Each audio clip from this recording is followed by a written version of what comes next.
Suppose তুমি ঘুমিয়ে রয়েছো আর লাইটটা কেউ ধরিয়ে দিল, গভীর ঘুমে থাক, তুমি বুঝতে পারবে?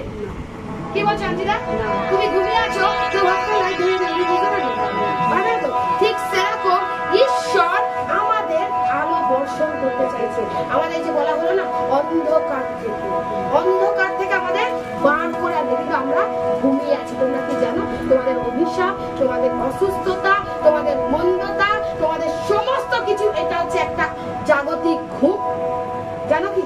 আমরা কিন্তু মৃতের মতো, বলে না শরীর চলছে আত্মা ঘুমিয়ে আছে, বলি না শরীর চলছে কিন্তু আত্মা ঘুমিয়ে রয়েছে। এই সমস্ত মন্দতাই হচ্ছে আমাদের ঘুম। কিন্তু বাইবেল বলছে তোমরা যদি এখান থেকে বেরিয়ে আসতে না পারো, আমি কিভাবে তোমার উপর আলো দেবো? হালেলুয়া। গীত সংগীতে লেখা রয়েছে ধার্মিকদের ওপর উনি আলো বর্ষণ করে। ধার্মিক কারা? যাদের ঈশ্বর অনুগ্রহ করে পবিত্র করেছে। হালেলুয়া। তোমরা সকলেই ধার্মিক, কিন্তু তোমরা নিজেদের শক্তিটা বুঝতে পারছো না। তোমরা নিজেদের শক্তিটা কি করতে পারছো না? বুঝতে পারছো না যে ঈশ্বর তোমাদের ওপর আলো বর্ষণ করতে চায়। ঈশ্বর কখনোই চায় না তোমরা অসুস্থ অবস্থায় থাকো।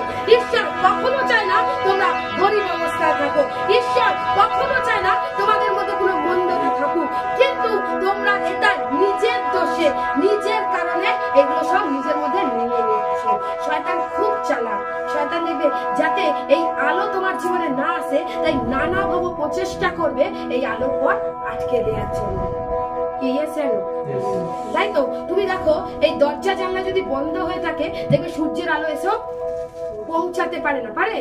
দরজা জানলা বন্ধ থাকলে সূর্যের আলো এসেও কিন্তু পৌঁছাতে পারবে না। ঠিক সেরকম যদি তোমার হৃদয়ের দরজা তুমি বন্ধ করে রাখো, হাজার প্রার্থনা করছো, উপাসনা করছো, আরাধনা করছো, যাচ্ছ মন্দিরে যাচ্ছ, কিন্তু কোনো কাজ, কারণ তোমার হৃদয়ের দরজা কি করে রাখছো?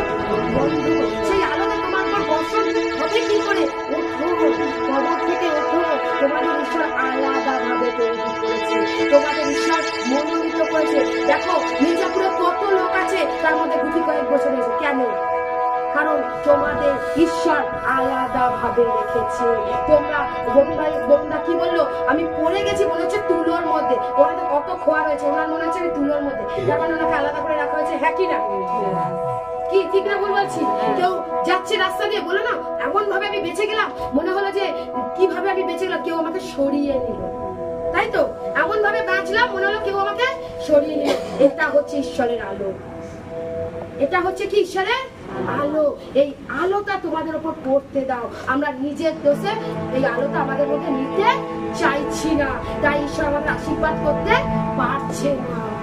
গ্রহণ করো, বারবার বলা হচ্ছে না রিসিভ করো, রিসিভ করো। আমরা এখনো ঘুমন্ত অবস্থায় রয়েছি।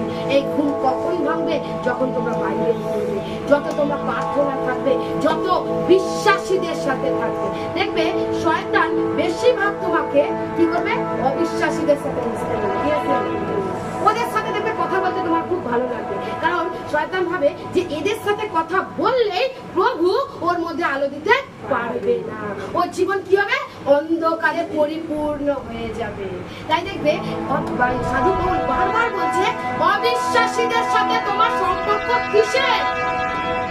কারণ ওরা তোমার জীবনে বাধা হয়ে দাঁড়িয়েছে, ওরা তোমার জীবনের আলোয় বাধা হয়ে দাঁড়িয়েছে। তাদের খারাপ ছিল না, তাদের জন্য প্রার্থনা করো, কিন্তু নিজেকে তুমি যতটা পারবো বাইবেলে, প্রভুতে আর বিশ্বাসীদের মধ্যে রাখো, তবে ঈশ্বরের আলো তোমার মধ্যে এসে পড়বে।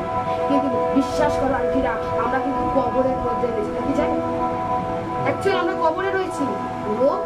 রোগ কিন্তু কবর। কি ঠিক না বল? রোগ কিন্তু কবর। এই রোগ যে আমাদের হচ্ছে, সবাইকে বলছি, যারা যারা রয়েছে তাদের সবাইকে রোগ, অসুস্থতা, অশান্তির একটা কবর, বলি না? এই কবরের মধ্যে আমার জীবন দুর্বিষহ হয়ে উঠছে। বাইবেলে লেখা রয়েছে প্রভু তোমার আত্মা যখন আসবে এই কবরের দুর্বিষহ থেকে আমাকে রক্ষা করবে।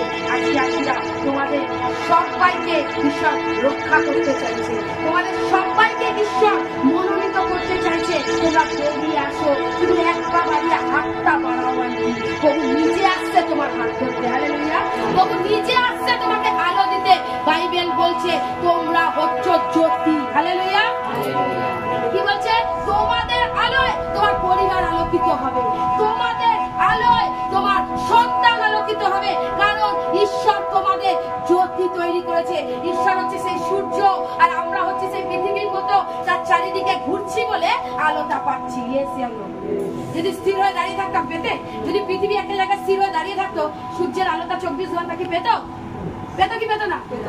হ্যাঁ, নাহলে 24 ঘন্টা দিনই হয়ে থাকতো, নাহলে 24 ঘন্টা রাত্রিরই হয়ে থাকতো, তাই তো? ঠিক সেরকম ঈশ্বরের চারিদিকে কি করো? পৃথিবীর মতো ঈশ্বরের বিশ্বাসীদের সাথে ঘুরো, অটোমেটিক আলো তোমাদের মধ্যে আসবে। তোমাদের ঘরে যদি মন্দতা থেকেও থাকে, তোমাদের ঘরে যদি অপবিত্রতা থেকেও থাকে, তোমার পা দেয়া মানে আজকের এই দিন বিশেষ দিন। বিশেষ করে বাবাইদেরও বলছি, তোরা যখনই আজকে পা জিবি, সবাই যখনই আজকে গৃহের মধ্যে পা ভাবে মন্দতা বেরিয়ে যাচ্ছে। হালেলুয়া! আলো আলো বেরিয়ে আসছে। কিভাবে তোমরা?